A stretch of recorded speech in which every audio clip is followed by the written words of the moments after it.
प्यारे बच्चों, आज की इस ऑनलाइन कक्षा के माध्यम से मैं राजकुमार यादव आपका पुनः स्वागत करता हूं।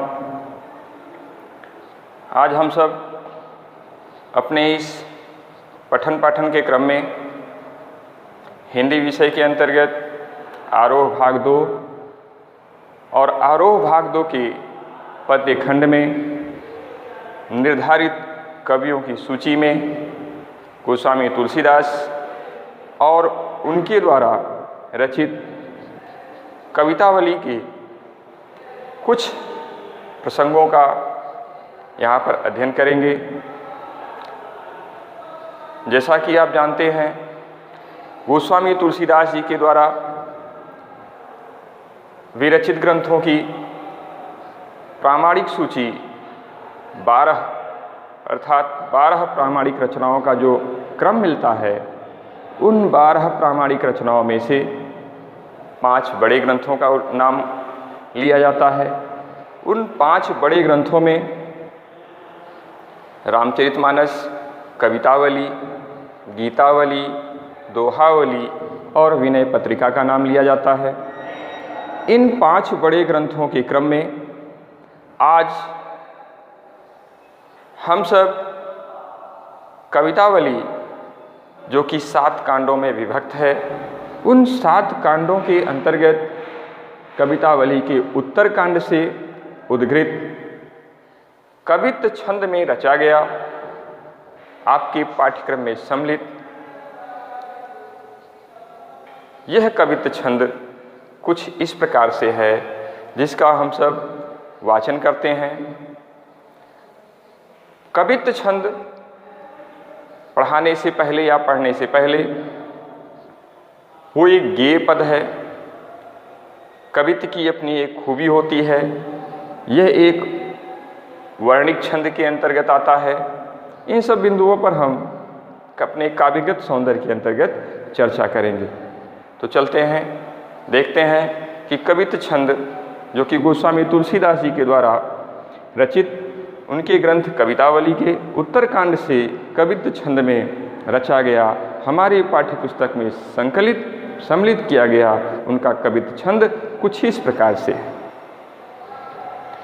किसवी किसान कुल बनिक भिखारी भाट, चाकर चपल नट चोर चार चेट की, पेट को पढ़त गुण गढ़त चढ़त गिरी, अटत गहन गन अहन अखेट की, ऊंचे नीचे करम धरम अधरम करी, पेट ही को बेचत बेचत बेटा बेट की, तुलसी बुझाए एक राम घन श्याम हिते, आग बढ़वा गीते बड़ी है आग पेट की।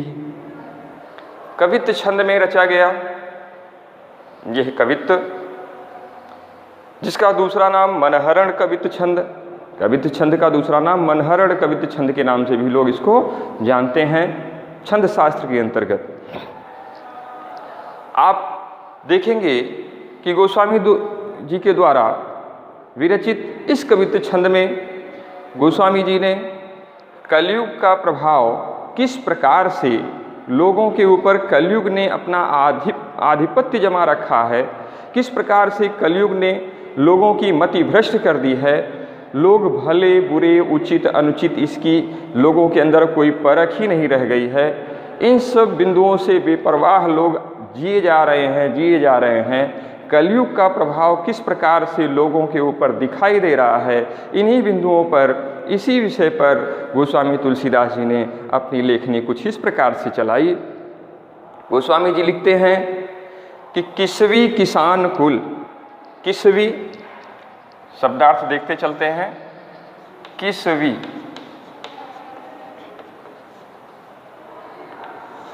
किसवी का अर्थ होता है श्रमजीवी। इसकी गहराई में जाएंगे, इस शब्द के अर्थ की गहराई में जाएंगे तो श्रमजीवी, श्रम करके जीवन यापन करने वाले, ऐसे लोगों को श्रमजीवी कहते हैं। मतलब श्रमिक वर्ग परिश्रम करके, मेहनत करके जीवन यापन करने की जो कोशिश कर रहा हो, जो अपना जीवन व्यतीत कर रहा हो, ऐसे लोगों को श्रमजीवी वर्ग कहा जाता है। तो गोस्वामी जी कहते हैं कि किसवी किसान कुल, किसवी श्रमजीवी वर्ग, समाज के जो श्रमजीवी वर्ग हैं, जो किसान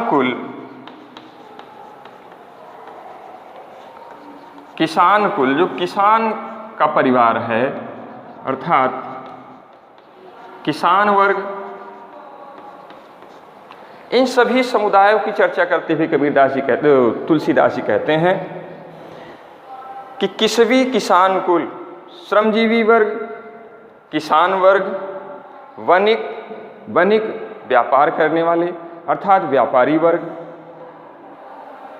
भिखारी भिक्षाटन करके, भिक्षा मांगकर जीवन यापन करने वाले ऐसे लोग, भाट जो राजा के यहाँ रहते भी राजाश्रित जीवन व्यतीत करते थे, राजा की अनुकंपा के ऊपर उनका जीवन निर्भर करता था, ऐसे भाट लोग, चाकर जो सेवक लोग होते थे, भृत्यदास सेवक, चपल नट जो चतुर नट हैं, ऐसे चतुर नट, चालाक नट, चोर वर्गों की यहाँ पर चर्चा की गई, चार जो दूत हैं, चार कहते हैं दूत को। दूत किसे कहते हैं? अपने मालिक के द्वारा भेजे गए पैगाम को, भेजे गए संदेशे को अन्यत्र जहाँ पर वो संदेशा पहुँचाना है वहाँ तक पहुँचाने का काम दूत के द्वारा किया जाता है। ऐसे में जो दूत लोग हैं और जो चेटकी हैं, चेटकी मतलब बाजीगर, कलाबाज, चेटकी मतलब बाजीगर, कलाबाज लोग, ये सभी लोग चाहे वो किसवी हो, श्रमजीवी वर्ग हो, चाहे वो किसान वर्ग हो, कृषक वर्ग हो, चाहे वो व्यापारी वर्ग हो, चाहे वो भिखारी हो, चाहे वो भाट हो, चाहे वो सेवक लोग हों, या फिर चपल नट हो, या फिर दूत हो, या फिर चेटकी हो, बाजीगर हो। तुलसीदास जी कहते हैं कि पेट को पढ़त गुण गढ़त चढ़त गिर, ये सभी लोग जो भी अपने कार्यों के द्वारा लोगों का मनोरंजन करते हैं और मनोरंजन के उपरांत जो उनको आय का स्रोत मिलता है, जो उनको आय होती है, जो उनका फायदा होता है, जिससे वो अपना पेट भरते हैं, पेट को पढ़त, यहाँ पर इस पूरे पहले पद्यांश में, पहले काव्यांश में पेट को पढ़त, आप इसी शब्द को मूल रखेंगे तो आपको सब समझ में आ जाएगा कि पेट को पढ़त सभी लोग, चाहे वो कृषक वर्ग हो, चाहे वो भाट हो, चाहे सेवक हो, चाहे चेटकी हो, चाहे वो चार हो, जो भी अपने कार्यों को अंजाम दे रहा है, जो भी अपने कार्यों से सामने वाले को प्रसन्नचित रखने का प्रयास कर रहा है, इसका मतलब कहीं ना कहीं से उसके अंदर पेट को पढ़त, पेट के खातिर, पेट के लिए ही वो सब कुछ कर रहा है। क्या क्या चीज़ें? पेट को पढ़त, पेट के लिए ही व्यक्ति कार्यों को करने के लिए तैयार हो रहा है, और वो भी सहर्ष तैयार हो रहा है। यद्यपि कार्य कितना भी कठिन क्यों ना हो, लेकिन फिर भी लोग पेट के खातिर क्या से क्या कर जाने के लिए तैयार हो जाते हैं। विषम से विषम, कठिन से कठिन कार्यों को, दुस्साध्य कार्यों को भी साध्य बनाने का प्रयास करते हैं। किस लिए? पेट के खातिर, पेट की वजह से। पेट का सवाल है, और पेट का सवाल है तो आगे आप देखेंगे कि इस पेट को पापी पेट भी कहा जाता है, क्योंकि इसी पेट के खातिर लोग न जाने कितने उचित और अनुचित कार्य, अप्रशंसनीय, समाज के द्वारा निंदनीय ऐसे कार्यों को भी अंजाम दे देते हैं। किसके लिए? पापी पेट के खातिर। तो यहाँ पर है पेट को पढ़त गुण गढ़त। ये गुण गढ़त, गुण मतलब होता है अपने अंदर की कुछ विशेष बातें, गुण अच्छाई, खूबी, विशेषता।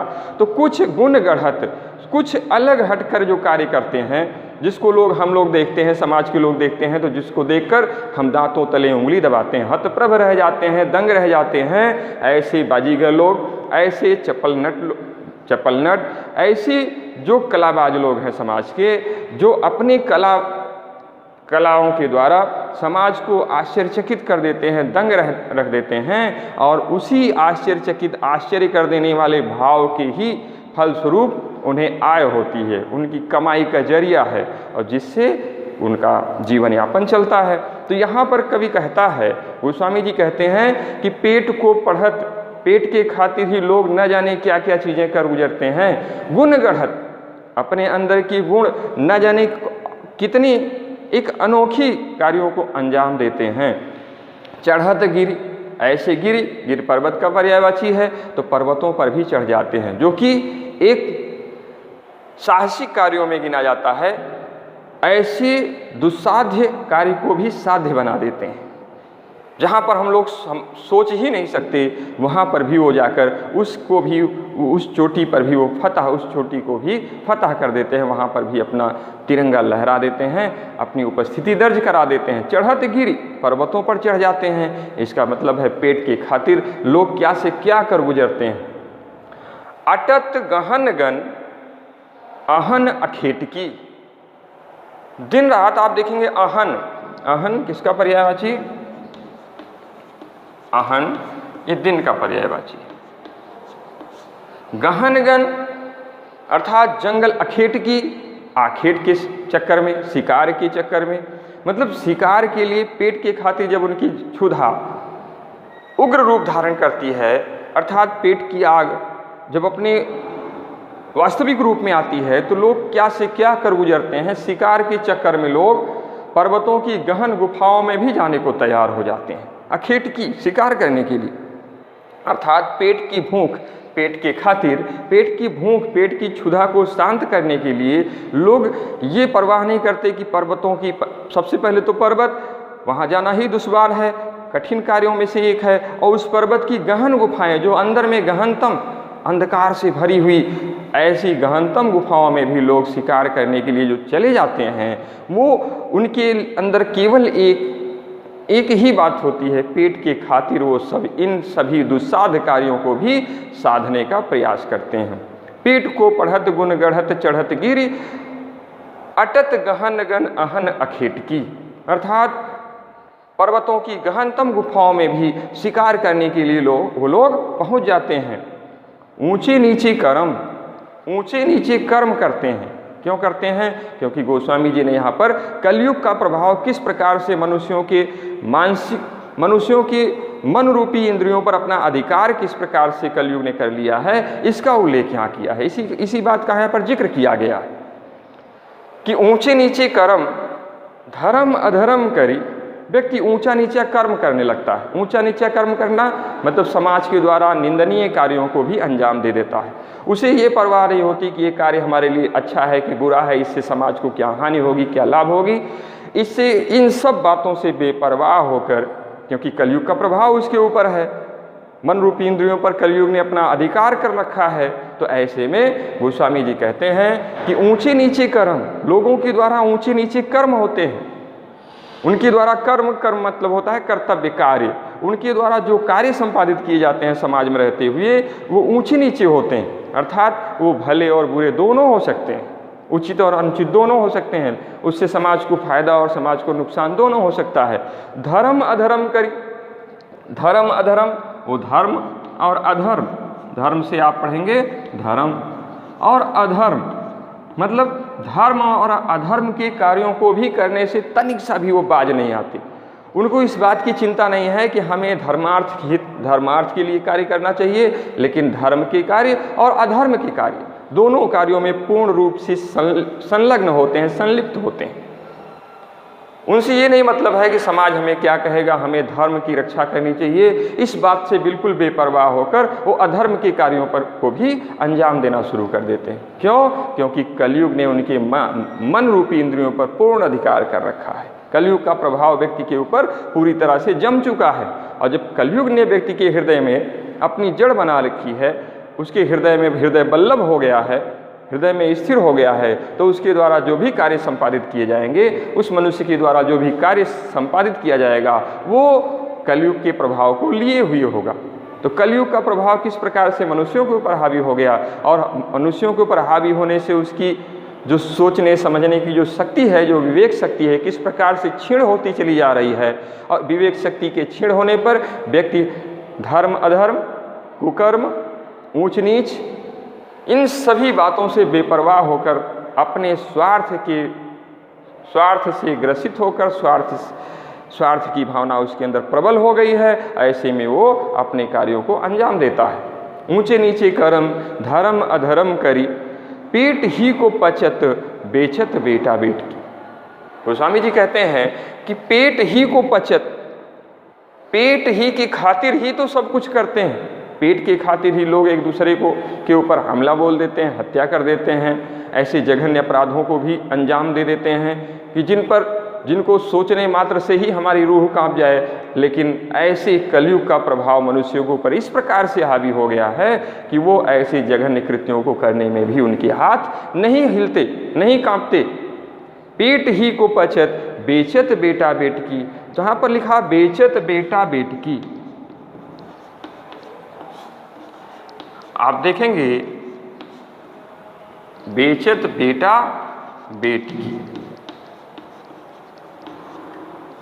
इस पंक्ति को आप ध्यान से देखेंगे तो इसी में पूरी मानवीय संवेदना, मनुष्य के अंदर क्या मूलभूत संवेदना होनी चाहिए, यहाँ पर गोस्वामी जी ने मार्मिकता का ऐसे मर्म को झकझोर देने, हृदय को झकझोर देने वाली ऐसी उक्ति उन्होंने कह दी कि पेट ही को पचत, पेट के खातिर ही लोग एक दूसरे को मारते फिरते हैं, हमला बोलते हैं, जघन्य कृत्यों को अंजाम दिया करते हैं। यहाँ तक कि कलयुग का प्रभाव लोगों के अंदर इस प्रकार से लोगों के ऊपर हावी है, उनकी विवेक शक्ति इतनी क्षीण हो गई है, नष्ट हो गई है, वो विवेकहीन हो गए हैं कि वो पेट के खातिर ही बेचत बेटा बेटकी, बेटा और बेटी अर्थात अपने शरीर की दो अमूल्य धरोहर, जीवन आधार, अंधे की लकड़ी, बुढ़ापे का सहारा इत्यादि जिन उपमानों से इनको अभी तक इंगित किया गया, हृदय का कलेजा टुकड़ा, ऐसे बेटा और बेटी को भी लोग बेचने पर मजबूर हो जाते हैं। किस लिए? पेट के खातिर। क्योंकि पेट की जो क्षुधा है, जो भूख है, वो उसे इतनी सता रही, व्यक्तियों को इतनी सता रही है कि सब कुछ तो बेच ही दिया, घर द्वार सब बेच दिया, खेत खलिहान बेच दिया, यहाँ तक कि धर्म अधर्म के कार्य करने लगे, ऊंचे नीचे कार्यों को अंजाम देने लगे। लेकिन फिर भी जब क्षुधा शांत नहीं होती तो समाज के कुछ लोग ऐसे भी लोग हैं जिन पर कलयुग ने अपना पूर्ण अधिकार जमा रखा है। वो बेचत बेटा बेटकी, अपने जीवन की एकमात्र सहारे बेटा और बेटकी कलेजे के टुकड़े को भी बेचने से हिचकन महसूस नहीं करते, बेचने से कहीं तनिक सा भी गुरेज नहीं करते, उनकी आत्मा कांपती नहीं है, अर्थात रूह भी उनकी नहीं कांपती। ऐसे लोगों को भी यहाँ पर इंगित किया गया कि समाज के लोग इस मार्मिक, हृदय को झकझोर देने वाली ऐसी मार्मिक स्थिति से भी गुजरने से पीछे नहीं हटते, इन कार्यों को भी अंजाम दे देते हैं, बेटा और बेटी को भी बेच देते हैं। तुलसीदास जी कहते हैं, तुलसी बुझाए एक राम घनश्याम हित, राम घनश्याम।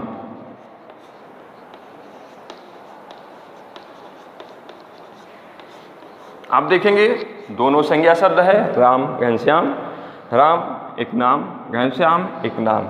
लेकिन जब हम घनश्याम के टुकड़े करेंगे तो घनयू श्याम, घनयू श्याम, घन बादल, श्याम काला, काली बादलों के सदृश, अर्थात राम घनश्याम ही थे। जब कहते हैं जब आग लग जाती है, कहीं पर भी जब आग लगी होती है तो उसे बुझाने के लिए जल की आवश्यकता होती है।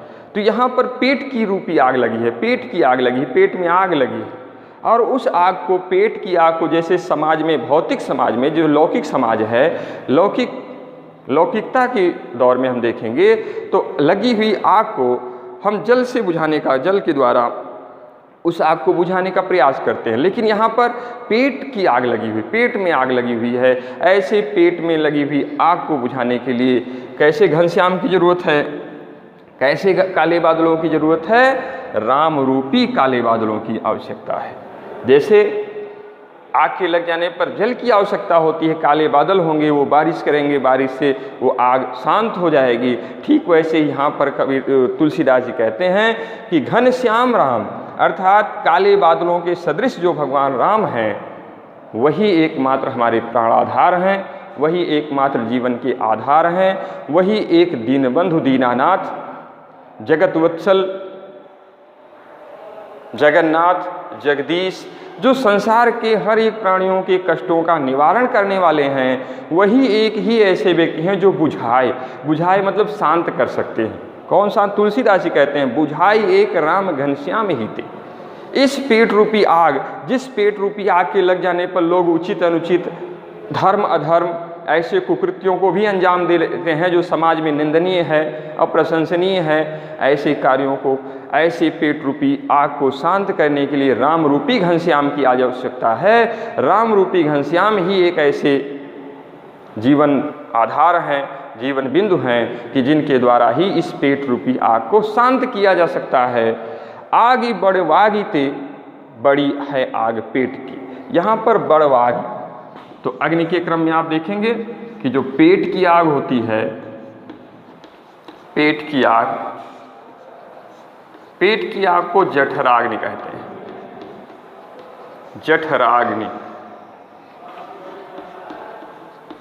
जंगल की आग, दूसरे क्रम में जंगल की आग, इसको दावाग्नि बोलते हैं। दावाग्नि, समुद्र में लगने वाली आग, समुद्र की आग को बड़वाग्नि बोलते हैं।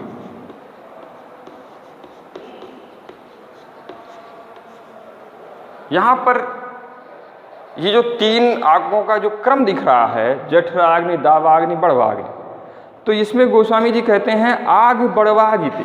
आग तो सबसे बड़ी आग बड़वाग्नि बोला जाता है, समुद्र की में उठने वाली जो आग होती है बड़वाग्नि। लेकिन यहाँ पर गोस्वामी जी कहते हैं कि आग बड़वागी ते, बड़ी है आग पेट की। सबसे बड़ी आग किसकी होती है?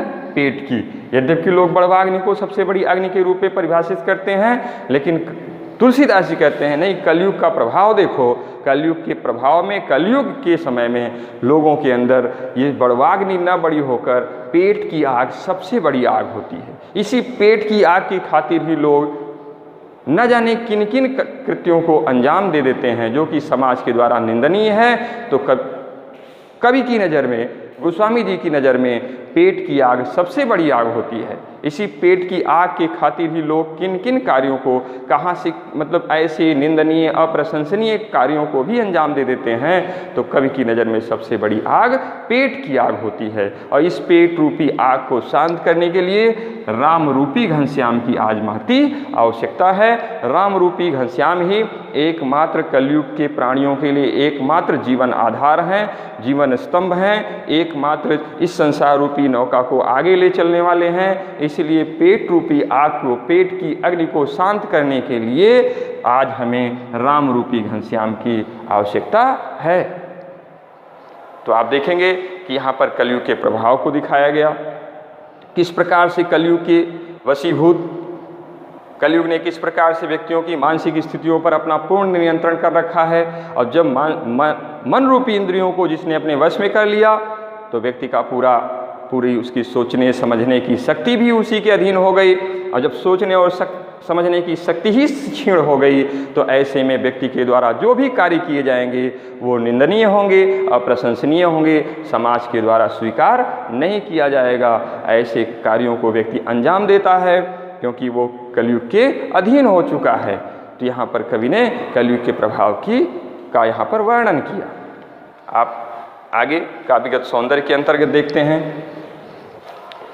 काव्यगत सौंदर्य की चर्चा के दौरान सबसे पहले तो हम ये देखते हैं कि इसके रचनाकार तुलसीदास जी, किस रचना से लिया गया, तो उनके एक बड़े ग्रंथों में से शुमार कवितावली से लिया गया।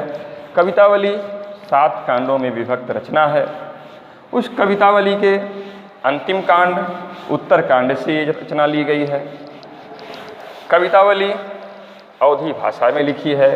तो तो इन सब बिंदुओं को हम क्रमशः कुछ इस प्रकार से देखते चल रहे हैं कि रचनाकार तुलसीदास, कवितावली से लिया गया, कवितावली के उत्तरकांड से लिया गया। इसकी भाषा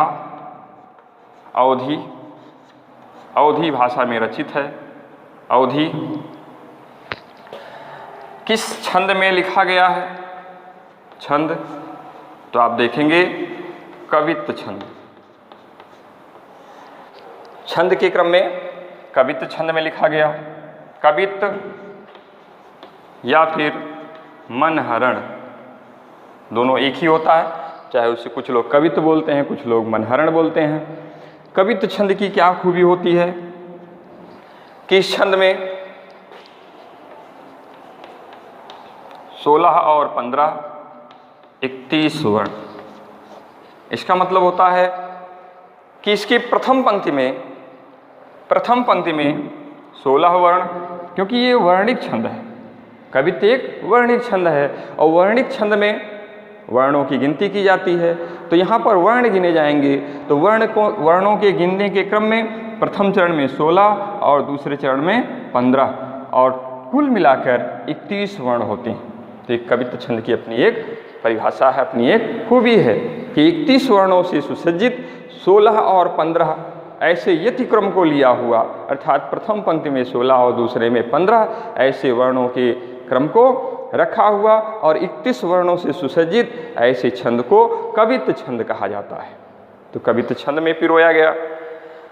आगे देखेंगे कि इसमें अलंकार योजना कहाँ कहाँ पर आई है। जैसे पद्यांश को देखते हैं तो पद्यांश की पहली पंक्ति में ही लिखा है कि किसवी किसान कुल, किसवी किसान कुल।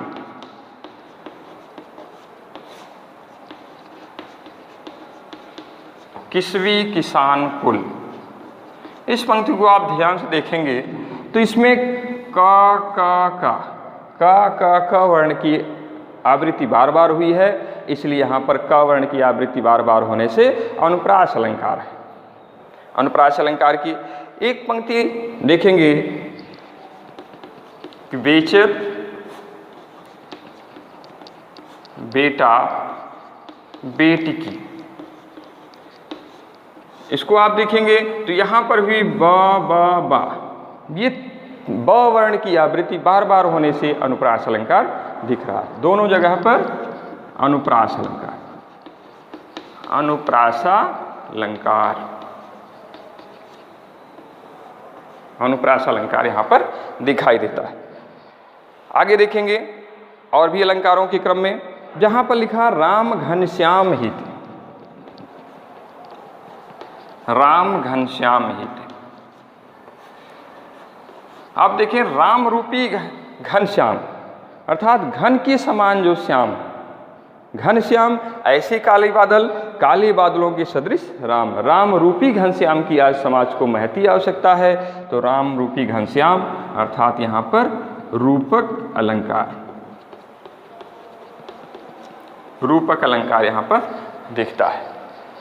एक जगह पर आप देखेंगे लिखा है आग बढ़वागिते बड़ी है आग पेट की। यहाँ पर लिखते चलते हैं आग बढ़वागिते बड़ी है आग पेट की। इसको आप देखेंगे तो अर्थ के क्रम में तो इसका अर्थ हमने आपको बता ही दिया, लेकिन यहाँ पर काव्यगत सौंदर्य किस प्रकार से निकलकर सामने आता है, जिससे काव्य की शोभा बढ़ जाती है और काव्य कुछ अपने आप में अनोखा हो जाता है। आग बढ़वागिते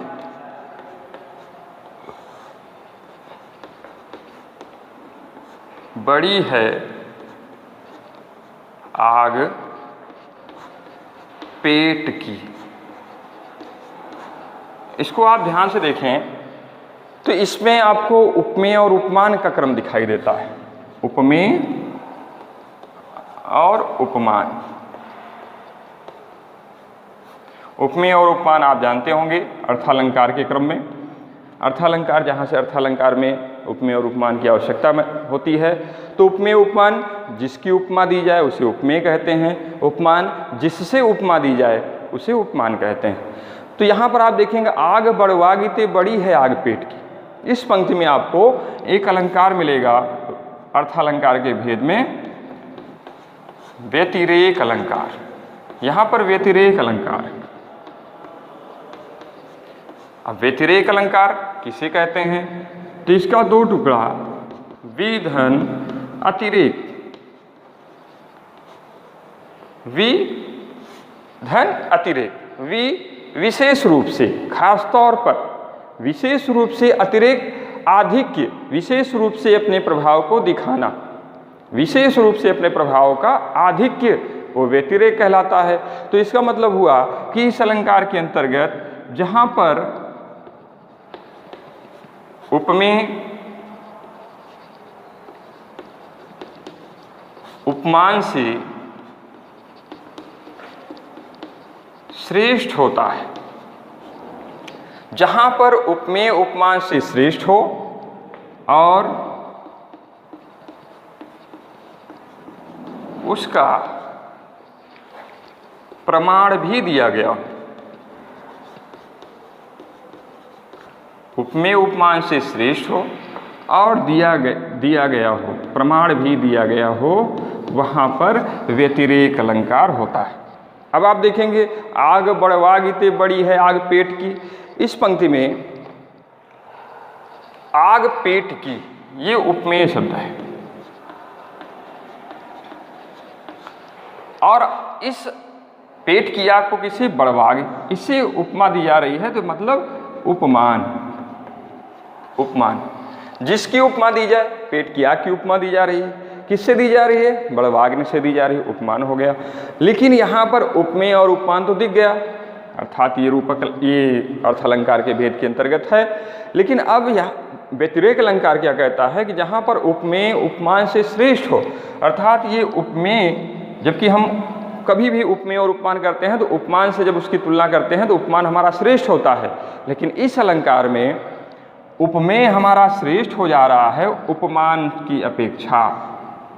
ठीक, उपमेय हमारा श्रेष्ठ हो रहा है उपमान की अपेक्षा, अर्थात उपमान हमारा कमतर साबित हो रहा है, जिससे उसकी उपमा देना वही कमतर साबित हो रहा है। और इसके लिए प्रमाण भी दिए जा रहे हैं। प्रमाण, प्रमाण मतलब पिछली पंक्तियों में प्रमाण दिए गए कि आग पेट की क्यों बड़ी है, किससे? बड़वाग्नि से। अभी तक कहा था पेट की आग बड़वाग्नि के समान बड़ी है, लेकिन नहीं, यहाँ पर पेट की आग बड़ी है, बड़वाग्नि से, बड़वानल से भी बड़ी पेट की आग होती है।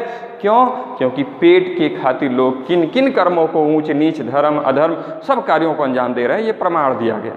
तो यहाँ पर व्यतिरेक अलंकार है। तो इस प्रकार से काव्यगत सौंदर्य कवित्त छंद में रचा गया। कवित्त का दूसरा नाम मनहरण छंद है, कवित्त छंद में रचा गया, अवधी भाषा है, गे पद में लिखा गया। गोस्वामी तुलसीदास जी की कवितावली, कवितावली के उत्तरकांड से उद्धृत किया गया है। इसमें आपको अनुप्रास अलंकार, रूपक अलंकार, अनुप्रास अलंकार, रूपक अलंकार और व्यतिरेक अलंकार की यहाँ पर छटा दिखाई देती।